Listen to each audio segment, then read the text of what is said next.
This is the 158th episode of CloudFocus Weekly for the second week of November 2013. This episode is titled #IPO. CloudFocus Weekly is brought to you by The Permissioner by Arkus. Massive sign and revokes Salesforce permission sets. It truly is permission sets made easy. Come see a live demo at Dreamforce next week of The Permissioner and Compliance Locker at booth N1328. We will be there. Also appearing at Dreamforce next week is Justin, the co-host. Booth N1328 rolls right off the tongue. 1328. Boop. There's no even like numerical pattern that you can like. 13 times 2 is 20, not 8. Here's the thing. It doesn't do anything. Search for Arkus in any of the apps. And the Dreamforce apps. Do it. And you'll find us. And there's a map, and you can come on over. Yeah. There will be people there to demo and to talk to you. And we humans. have like humans, real humans. yes. We were thinking about bringing the Arkus robot, but we were like, it's still in beta. And we are in our patio.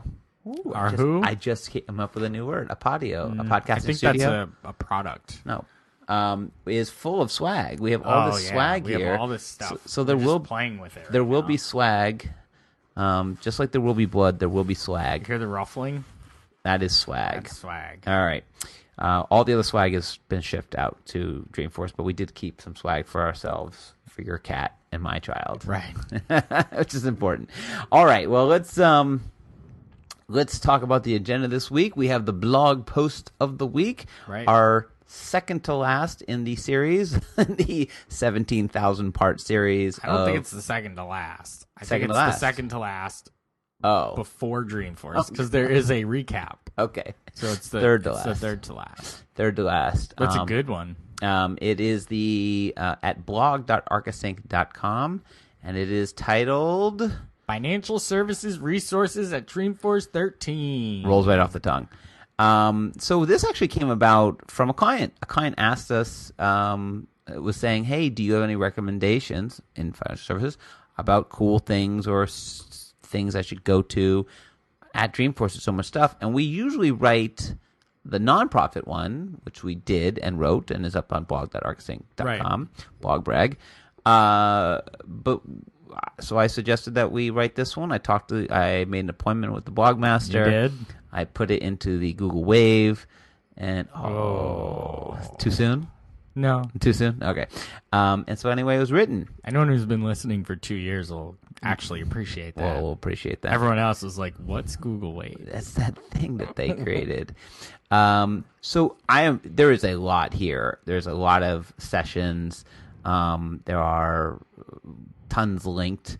Basically, if you're in the financial services industry or you work with the financial services industry, you're going to want to look at this blog post because it outlines a whole bunch of sessions that you're going to want to keep an eye on and try to go to. Right. I will say, I went into the Dreamforce app this morning to try and... I have 2 sessions that I'm speaking at, both on Monday. They're both in the Marriott. One's at 1 o'clock and one's at 5 or 5:30. And there's a gap of like 3 hours in between. And the thing's so large. Like once I'm at the Marriott, I kind of didn't want to leave the Marriott. So I'm like, once you're at the Marriott, you can't leave the Marriott. Yeah, because it's kind of far away. So I was like, all right, what can I do? Can I hop in a session? I look for sessions that I can hop into. There's like one session. Well, there's 344 people attending your session. As of now. Are you asking how do I know that they're the I know numbers? because it's in the app. Yeah, so actually better in the mobile app. Yes. And not on the app, the website. Mobile app has those numbers. Has the numbers. So that's the late one, right? It's kind of cool. Yeah. Because that one still has, I think, availability to... Oh, really? Because they moved it? It's in like a 900-person room or something. Okay. Although this one... Actually, sorry. Because if they're full, it says full, I believe. Oh, if they're not full... If they're not full, it gives you a number. Okay. Which is... I don't know why you wouldn't just say full and a number, but whatever. Right, because I'm looking at the App Exchange, 10 little apps that make a big something. Yeah. I think it's difference. Difference. I think. It is telling me that it is full. Right. So, but here's the thing. So, as a past Dreamforce person, and I have not done this in a couple years because I have not gone to sessions. I really don't go to sessions anymore unless I'm speaking in them. You're too good for sessions? Well, I'm doing other stuff. Too cool for school? I'm too cool for school. I think you can show up to a session even if it is full and get in. Like, if it's not packed, they'll still let people in at the end. They should. Because Do we know this? Really? Been to like 17 Dreamforces in a row? Well, they keep changing the way that they do it, but I mean, come on. If you walk to a room and the session's about to start and half the room's empty, they're not going to let you in. Right. What are they going to do? Turn you away? Like, right. No, you can't see this content. Right. You'll have to wait till it's on YouTube. And then you can't see it half anyway. Half the room is empty. No, they're going to let you in. All right. So I'd say bookmark them on your thing. Yeah, and if you really want to go, then you should go over and try to wait to see if it fills up, and then you might be able to get it. Bummer is if it's filled up, then you're like, okay, well, I guess I'll just have coffee. Yeah. I mean, I think the idea was that they wanted, in years past, you didn't have to register for specific sessions, and certain sessions, they had a hard time understanding which ones were going to be like surprisingly popular, right? And then they would just overflow and you couldn't get in, right? And then other ones would be in these huge rooms and be empty. And now now that you have to register, they can move them around, right? So like mine's been moved, right? I've been moved before, right? The one that the partner who shall remain nameless is speaking at was moved. That was moved. Yeah, the 10 little apps. That's right, but it's still full. Right. So they moved it, and it's still full. Right, and it's Thursday morning at like 8:30 a.m., which is really not when you want to talk at Dreamforce. No, we actually, like our sessions, which are on Monday, are the best time. To me, Dreamforce hasn't even started yet, and I'm speaking. Right. Twice. Yeah. And Dreamforce, we haven't seen the big guy yet. Yeah, no. It's an actually good time. I'm glad we're doing it then. But, of course, we're doing other things. I'm glad I'm doing it then, too. I'm with you. So, well, let's get all the Dreamforce stuff out of the way to start. Did you see the tweet from the big guy? I say the big guy, from Mark Benioff? Yes. About this might make you go to your first global gala. Maybe. So we have Green Day. Yep. We have Blondie. And now I'm actually more excited for Blondie than I am Green Call Day. Me. So then that's not he tweets out Tony Bennett and Jerry Seinfeld. What's Jerry Seinfeld gonna do? What's with all these people? Yeah. What's with all the people at this session? I don't know what he's gonna do, but maybe a little comedy, in the middle there. I mean, he's one of the greatest comedians to ever live. So he could just just be there. That would introduce people.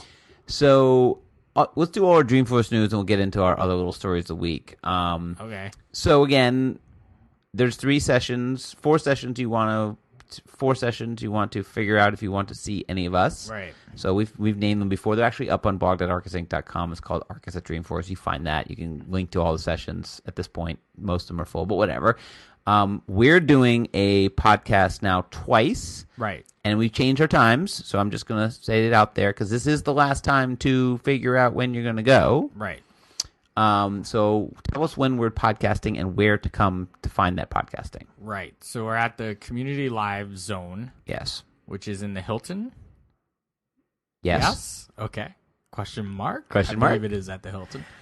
And question mark? We'll be there on Tuesday around noon. So that's all depending on how long the opening keynote goes. So we're slotted in there to speak. We'll be there about 30 minutes after that keynote ends. We're not speaking. We're podcasting. We'll be reviewing that keynote. We'll be doing live podcast. Instant reactions. We promise not to discuss between the walk over. Yeah, we won't even mention a word. We will just get on that podcast. I might not even look at you. That'd be so awesome. No eye contact. We'll have some swag there, too. That could have been the name of this podcast. We'll have some swag there, too, so we'll hand out some stuff to the folks in the audience. So we are going to be throwing things at the audience. You. Yes. Hard. Yes. And then Wednesday, we'll be there again, podcasting live in the Community Live Zone at around 2 o'clock p.m. Pacific time. Right. All Pacific time. All Pacific time. So I do want to say we have special swag that we're just going to bring to the podcast thing, or that other swag we're bringing everywhere anyway. Yeah, I think. But I want to tell you swag's that. gonna be everywhere. But we have one that we've done in the past, which is kind of special, and now People that it's been like it. shipped out there, we can talk about it. It's there. It's official. Well, it's it happening. might be there. Let's hope it's there. It's being go UPS. Go UPS. So we did a redo of the very famous limited production Safe Harbor T-shirt. The Safe Harbor T-shirt. So it's back in effect. So it has the Safe Harbor on the back and some stuff in it, and like a little "Have you seen me?" And anyway, it's a joke on the Safe Harbor. So if you want a copy or a copy of the Safe Harbor statement, or maybe a T-shirt with a fake Safe Harbor statement on it, then you can come to find us at that. Or we'll maybe have them at the booth. But if they're at the booth, you're gonna have to do something like dance or something. I don't know, to get that. Very, very special. Or recite the Safe Harbor statement, word for word. Word for word. Okay, so that's all of our stuff. Do we have anything else? We talked about our booth. I think we can move on to actual news. People are going to want those shirts. Oh, yeah. Those are good shirts. Those are good shirts. I've got a couple of them. I haven't taken mine yet. I still have them. Oh, your old ones? Yeah. Yeah, I have my old ones. Now I have a new one. Yeah, I have a new one. All right. I might wear mine. I might take 3 just to wear it to the gym every day. I might just wear mine on the Thursday. Oh, on the Thursday. There you go. All right, so Jeans Day. Other big news. Oh, one other last news in the Dreamforce category. Yeah. Funny story tweeted to me from a friend of mine, actually a Salesforce employee. The 50 people you have to meet at Dreamforce. Now, I think this is like a collection website where you can just put together what you want to make stories. It's not. I don't think it was written by somebody. Who cares? You're in it. You're one of the 50. There's 100,000 something people there, and out of all of them, if you want to meet 50 people, Jason Atwood is one of the 50. I think it's funny, and other people recognize Dan Darcy, who's actually not Demo Dan anymore, so kind of weird. Narinder. I mean, there's a lot of people in here who are just Michael Gerhardt, of course. But there's a lot of famous people. A lot of the MVPs. I saw a lot of MVPs getting in there. Mark Benioff was on there. Well, that's in good company. Matt Brown. So, a little shout out. Erica Cool was in there. Erica Cool. Okay. All right. That's a good list then. I read through the list. Oh, I got to my name and I stopped. I was like, I've met a lot of you. I like this list. And a very and a CloudFocus groupie is on the list. You don't say. Yeah, and that's kind of cool. Don't call them out. Them? Who I don't know if it's a he, a she. Don't call them out. I'm calling them out. Whoever they are. Yeah. All right. So let's get on with the. We have groupies. Are they going to be standing there watching us podcast while we throw footballs at them? Footballs? Yeah. What you say? We throw things. Are you saying we have footballs? I might be. Are you saying we have mini black and white footballs with Arkus logo on them? So happy with I actually these. didn't say that. I just want to cover our whole room with them and play with them. All right. Wish they were a tad bit bigger. They're tiny. So I could throw them a little harder. Yeah, they're tiny. They're for little people. They are. All right. They're for animals. So let's get on the 2 other big stories in the world, or the world of cloud computing anyway, that are not related to Dreamforce. Wow, look at this headline. Yeah. Twitter's IPO created 1,600 new millionaires and a $2.2 billion tax bill. Whoa. Yeah. I wasn't one of those 1,600 new millionaires. Yeah, so for those who just woke up after a 2 weeks nap, Twitter, after many, many years of considering going IPO, went IPO and immediately shot up from, I think it started at like 19 or something and shot up to about over 40. Yeah, it was in the 40s. I think that's where it's hanging right now. It is I actually looked it up right before. It is at 44.69. It's up 5% today. So yeah, big money for the Twitter IPO craze. I think what's interesting about this is that they took their time. Like a lot of people go IPO very early or they try to press it. Twitter really built up to a point where I think they jumped. They're now saying that Twitter's usage and the people who are going on it's now outpacing Facebook. They're saying the next generation of kids don't go to Facebook anymore. They go right to Twitter. I believe it. So it's really interesting. Like this is the competitor to Facebook, which has always been the competitor to Facebook, is really now the competitor to Facebook, which is Twitter. Twitter is, for some reason, which is a completely different experience. They're completely different things. I don't see them as competitors, even though They are I guess they competitors. play in the same space. But they're so different to me. Yeah. Like they have such different purpose to them. What I'm interested about Twitter is that Twitter to me seems to make very small incremental changes at a very slow pace. If you think of what Twitter was 5 years ago and what Facebook was 5 years ago and what Facebook is today and what Twitter is today, Twitter looks and feels very much like it was. It's still 140 characters. It's still hashtags. It's still follows. It's still DMs. It's got the core functionality. Yeah, they threw on music and they threw on a couple other things and, pay tweets and whatever, but it's basically the same. Whereas Facebook, doesn't look anything like what Facebook used to be. Facebook has they've done, there's messages and there's groups, and they've done so much stuff. Whereas Twitter really hasn't. The core of what Twitter has is not really changed. In some ways, it's to the detriment of Twitter. Like, there's some features I'm like, I still don't understand why they don't exist. But Facebook, I feel sometimes like every time I log in, I'm like, oh look, they built 4 other new things that I didn't want. Twitter's the one that the old media has adopted as its new media. So like when you're watching TV, for example, hashtag something always in the corner, or like when the person who's speaking is being shown on the screen, their Twitter name is underneath them. Not their Facebook. Because they're very different. It's more of a public thing, and but it lends itself to. But Facebook's tried to get to public. They've tried to, but it's not. People don't Twitter want to mix just and lends match. itself so much better to that, and that level of interaction, and that's why I would look at Twitter and be like, ooh, they got something going, because the old media that while you could say they're gonna die, they're not going to. Like, TV, old media is gonna. Oh, well, you consider TV old media? I'm talking about print. Well, TV is old. Like, hello, old, like, century ago thing. Maybe not a full 100 years, but TV's pretty old. Network TV, pretty old. Still not going anywhere. Still producing television shows. Television's still everywhere. People watch it. I think television. It's television. Television. The theory of having a box that you watch thing is going to stay forever. Television, something that you put an antenna out the window and you grab free content and you watch it on your TV on a thing.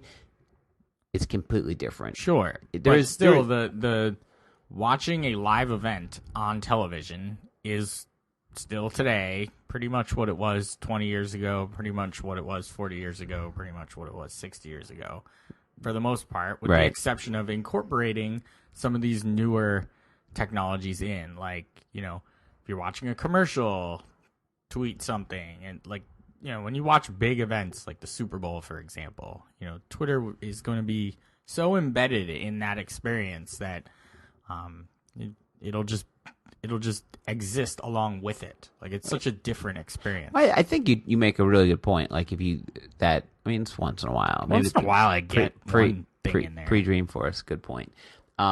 Which is that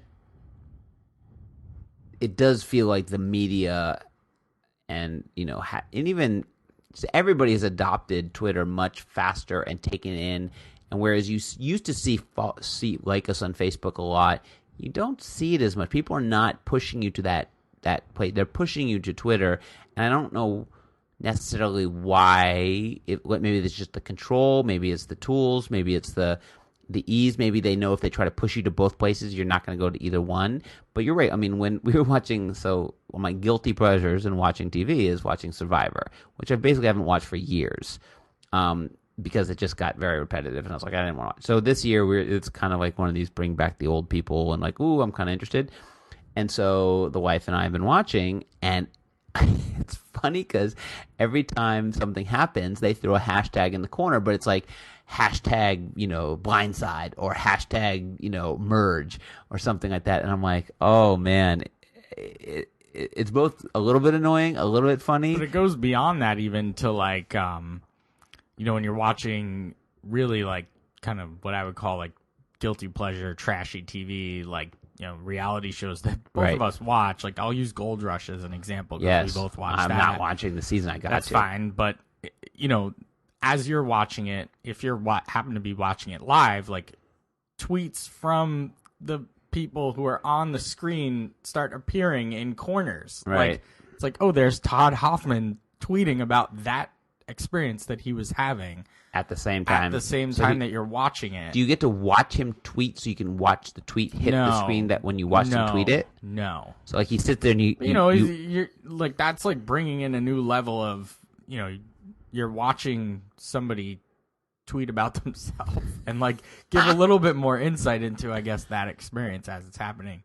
You know, on other reality shows, they'll throw up like instant polls, right? And like tweet this hashtag or that hashtag, and you'll see like, you know, which way it'll go. I mean, that one's I don't find as much interesting because I'm never watching a show in real time. Me neither. So it's like I don't care. The live polling doesn't do much for me because I can't participate. Right.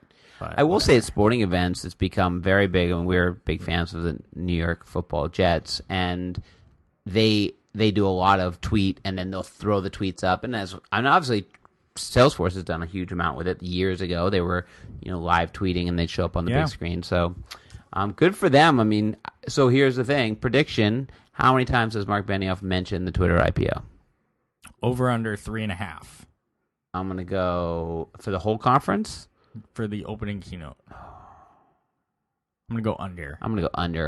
But I think he's gonna make a big mention of it. Number. Yeah, you should have said 1.5, and I would have gone over. So you're saying it's a 2. So next up, which is kind of a cloud-based. How are you gonna spin this one, Cloudy? Which one? The one you linked to, or the one I linked to? The one I linked to is very cloudy. How are you going to spin that one? Your Sunday delivery. I think this is fascinating because the U.S. Post Service. So the story is that Amazon will now start delivering packages on Sundays. Great. Right?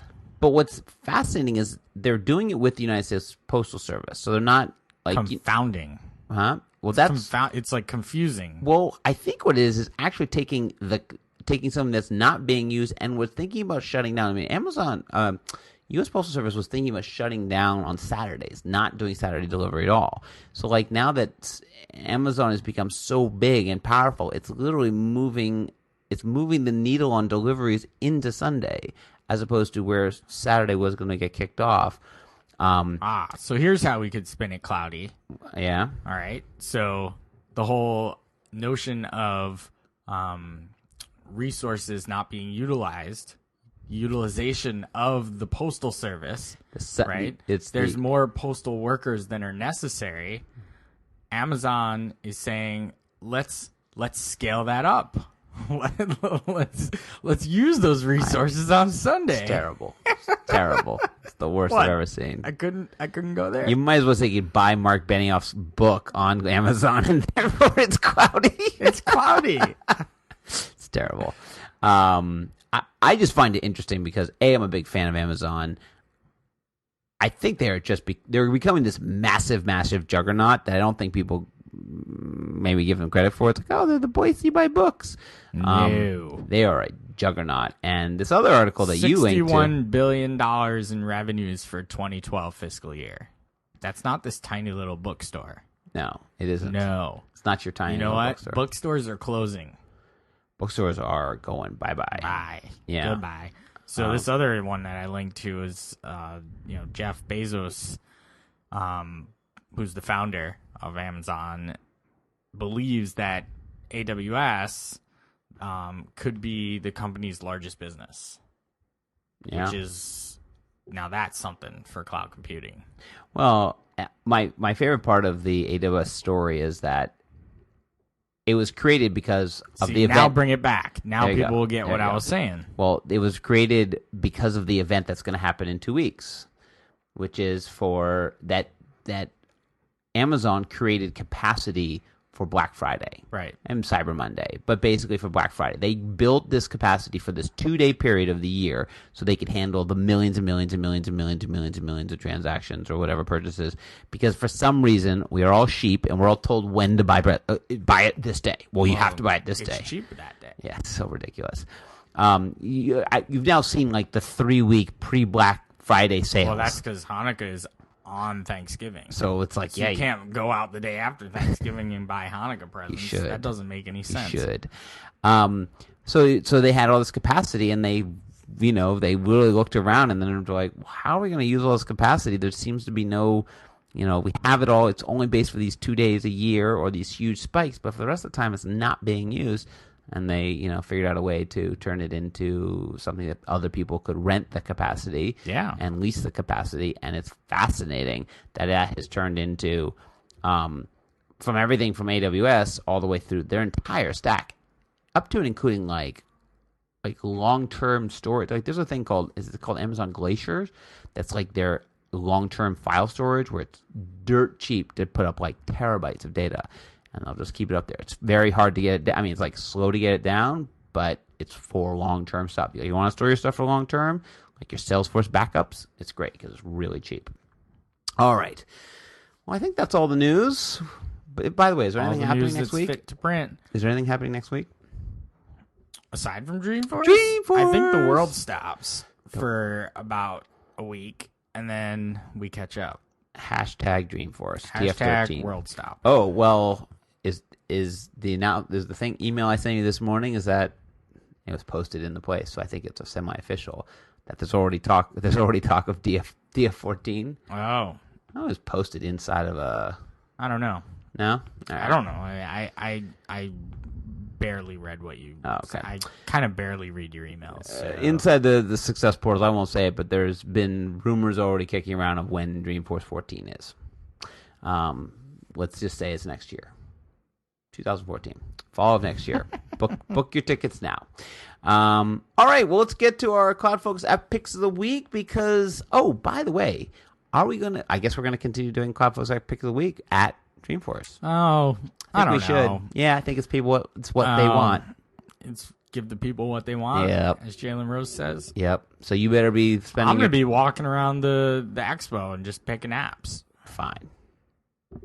That's all. Pick of the day. I'll just find a cool app. app. If you do 2 podcasts in a week, can you still call it a weekly podcast? No. If you do 2 podcasts in a week, can you call it the CloudFocus app pick of the week, or you have to call it CloudFocus pick of the day? The day. So what is your CloudFocus app pick of this week? Dreamforce mobile, of course. Are you trying to set a record for the worst picks ever in a row? For those who don't know, Dreamforce mobile is out, so you can...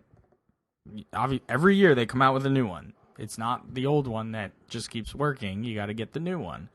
So go get the new one, Dreamforce Mobile. This is the old one. You had to delete it and re-download it, but it is the old one. No, it's the new app. I had already deleted the old one, so I can't tell you if it was.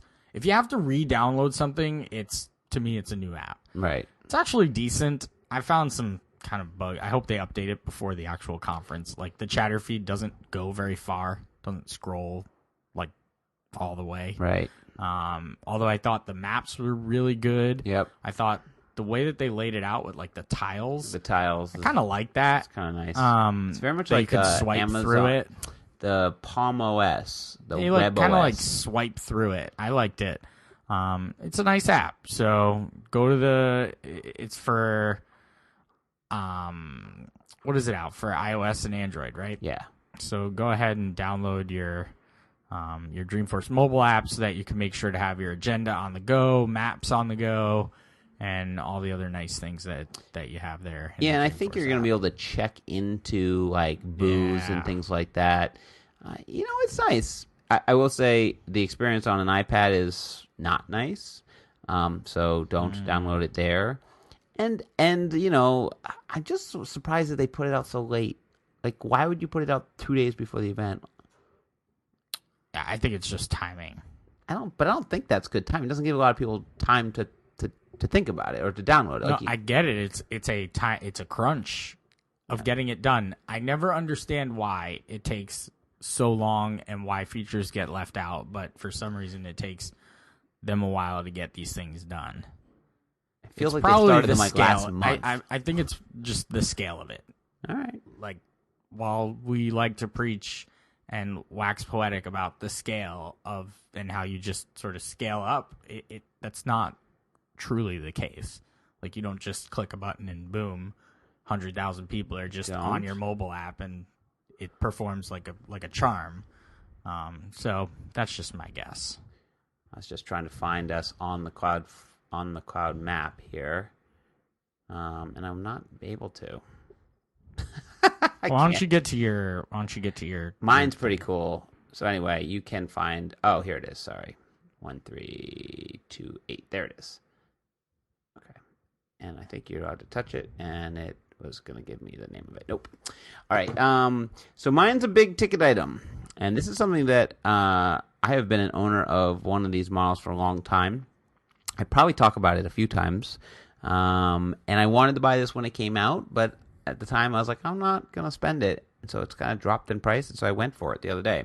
So it is the Drobo Mini. What is a Drobo, you ask? You own one? The partner that shall not be named. I own the original. Me too. I own the original. So the original Drobo, or what made Drobo so fun or exciting at the time, was it had a couple special features. One is it had it's a black box that you connected up to your Mac or PC and acted like a big drive. Okay, not a big deal. You can get tons of drives. A couple things made it special. One is you could put in up to 4 drives, and that's, in the world of RAID, which that's a very, redundant array of independent disks. Yeah, I know that one. It makes a bigger drive, and then they use some of the space in between for redundancy. So if one of the drives were to die, that, all your data would still be kept. It's a very cool technology. What they kind of took it to the next level, because Drobo said, in RAID you have to have the same size drive, so you have to have 4 of the exact same size drives. Drobo said, you know what? We're going to make it smart, and they call it Beyond RAID, that each drive can be of a different size. And if one drive dies, you can just plop it out while the thing's running and put in another drive. I've done that. I've done it many times. And it works. And Drobo, the device will tell you this drive is about to die or it is about to be full, so you might want to swap out the smallest one. It goes from green to orange. Yeah. I've had them go to red, and you literally pop out a dead drive and put another one. So basically, you just don't lose any data. So that's been very cool. And the old one worked on those big 3.5-inch drives, and you could get it up to like 4 terabytes. Yes, but it was... Mine's set up as a 16 terabyte Drobo, but it only actually has a total of 4 terabytes of actual disk space in there. Right, so it takes the space of the drives and makes it in. It saves some of the space for redundancy. But it was FireWire 800, and it was USB 3. Mine's USB, and it's slow. Like, at the end of the day, it's slow. So they came out with the new models that are Thunderbolt based, and 2 of them, one's the older model, the one that's based on big drives, and the one's called Drobo Minis, based on the 2.5-inch drives. And it's very small, and based on Thunderbolt, it's very fast. So I did some measurements. My old Drobo was running at like 26, I think it's megabytes reads per second, like read-write per second. The Drobo Mini is like at 230. The internal drive on this thing is like 300. So it's fast. So like for big files, it's pretty cool. Anyway, so the Drobo Mini, the problem is it was like a $600 device, and then you had to buy at least 3 drives of $40 a piece. And mini drives they don't go as big yet, but they're getting there. So, but they dropped the price down like $268 on Prime, and I was on Amazon Prime, so I was like, I'm all in, and so I bought it. That's my pick of the week, is the Drobo Mini. Now, I've played with it, I've set it up, I've started to transfer, haven't done everything with it, but my initial tests were just like, it's blazing fast, and the Thunderbolt is just great. I mean, it's just, the connection's easy, and it feels like it's a full-on drive, and I think I have mine set up. It has 4 750 megabyte drives in it. And a new technology, we can put an SSD drive in it that will then act as like a cache. That's what I faster. So Drobo Mini by Drobo, but available on Amazon for not terrible price, but not still cheap. Pretty much going to be about $600 all in, but it used to be like $1,000 all in. So cool device. Well, that's it for this week. we will be back twice next week at our appropriate times. Remember to go to blog.arkusinc.com and read, and you can see everything where we're going to be. It's all listed out there. You can follow us at Just Edelstein. You can follow me at Jason M. Atwood. Arkus Inc. on Twitter. We're at facebook.com/Arkus Inc. Dreamforce Portal Group, Success Community Group, and LinkedIn, Google Plus, which is plus.google.com/plus Arkus Inc. That's terrible. Still doesn't work. Subscribe in iTunes. We will literally see you next week, or some of you anyway, or about 110,000 of you. Until then, as always, Jake and Justin saying, enjoy those cloudy days.